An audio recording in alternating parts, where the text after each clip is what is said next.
La rentrée solennelle des cours et tribunaux que je préside avec un plaisir renouvelé a choisi comme thème cette année le contrôle juridictionnel des finances publiques, facteur de bonne gouvernance.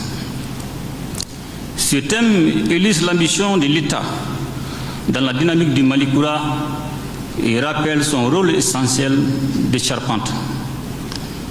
De par sa vocation, l'État est investi de la mission de sauvegarde et de la satisfaction des besoins essentiels des citoyens et de garantir la continuité de ces processus.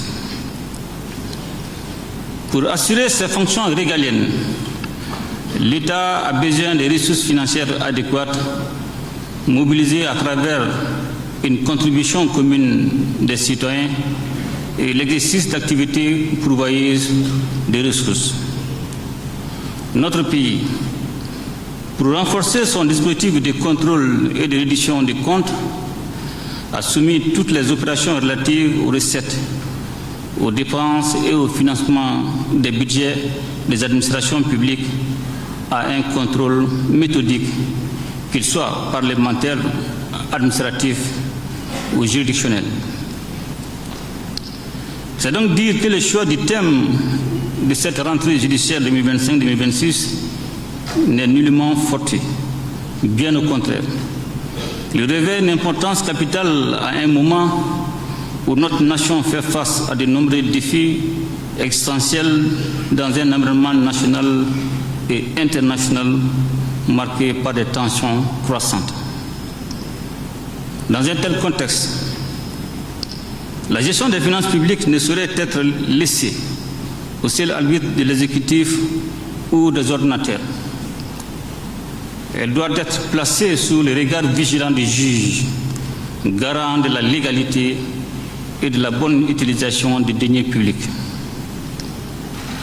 En effet, le contrôle juridictionnel constitue le rempart le plus sûr contre le gaspillage des deniers publics, la fraude et la mauvaise gestion.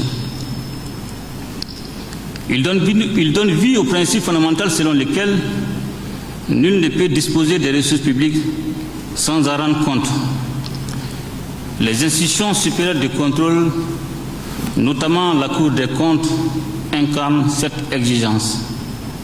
Leurs décisions, lorsqu'elles sont respectées et exécutées, permettent non seulement de sanctionner les fautes de gestion, mais aussi de renforcer la confiance entre l'État et les citoyens.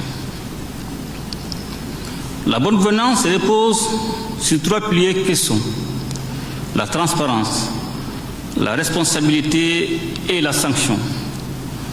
Or, sans un contrôle juridictionnel fort et indépendant, ces piliers s'effritent, installant de fait une crise de confiance entre l'État et les citoyens.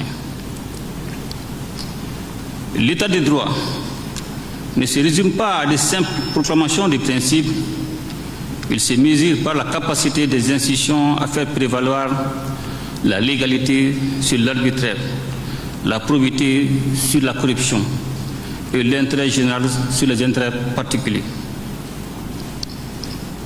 Pour traduire en acte cette exigence républicaine, le gouvernement du Mali a initié un programme de renforcement des moyens humains, matériels et financiers de la Cour des comptes et des autres structures de contrôle des finances publiques afin qu'elles puissent exercer pleinement leur mission de contrôle et de régulation. Plus que de simples formalités, les missions de vérification doivent être de véritables opérations de contrôle qui soient à la fois rigoureuses et constructives. Un contrôle qui sanctionne les fautes, certes, mais qui outille aussi les gestionnaires publics vers plus de performance et d'efficacité dans les dépenses publiques. Les réformes entreprises dans le cadre de la gouvernance publique doivent avoir pour socle la modernisation du contrôle juridictionnel. Cela passe par la dématérialisation des procédures, la formation continue des magistrats financiers, la spécialisation accrue des chambres de contrôle, mais aussi par une meilleure articulation entre la Cour des comptes, les inspections internes et le Parlement. La justice financière doit, au nombre de défis à relever, promouvoir son accessibilité et sa compréhension par les citoyens à travers la publication régulière des rapports, la diffusion de ses décisions. Distingués invités, mesdames et messieurs, le gouvernement de la transition a ouvert de vastes et multiples chantiers pour assurer le développement harmonieux de notre pays et dont la réussite nécessite une saine gestion des finances publiques. C'est ainsi que, sur le plan normatif, les autorités de la transition faisant suite à une directive de l'UEMOA de 2000 et une recommandation des assises nationales de la refondation ont élaboré et fait adopter par le peuple malien la Constitution du 22 juillet 2023, qui a consacré la création d'une Cour des comptes. La pose de la première pierre du bâtiment destiné à abriter la future Cour des comptes, le 19 décembre 2024, est financée sur le budget national, témoin de la volonté du pays de promouvoir une gestion saine et transparente des ressources publiques. Ce siège offrira un cadre de travail moderne aux juges financiers et renforcera la justice des comptes, outil essentiel de la bonne gouvernance et de la lutte contre la délinquance économique et financière. Il convient de saluer la détermination du gouvernement et des acteurs engagés dans la réalisation de ces projets. Distingués invités, mesdames et messieurs, la transparence et la responsabilité ne sauraient être de simples slogans. Ce sont des exigences républicaines et morales. C'est ensemble que les pouvoirs publics, les institutions de contrôle, la société civile et les citoyens pourront relever ces défis.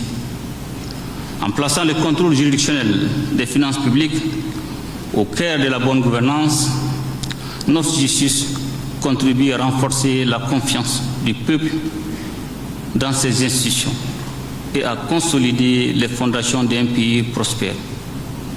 Je voudrais ici saluer l'engagement constant des magistrats, greffiers, auxiliaires de justice et l'ensemble du personnel judiciaire dont le développement quotidien contribue au renforcement de l'état de droit dans notre pays. De même, je tiens à féliciter les différents intervenants, à savoir Monsieur le Président de la Cour suprême, le rapporteur du thème de la rentrée, le procureur général et les bâtonnets de l'ordre des avocats pour la qualité de leurs interventions.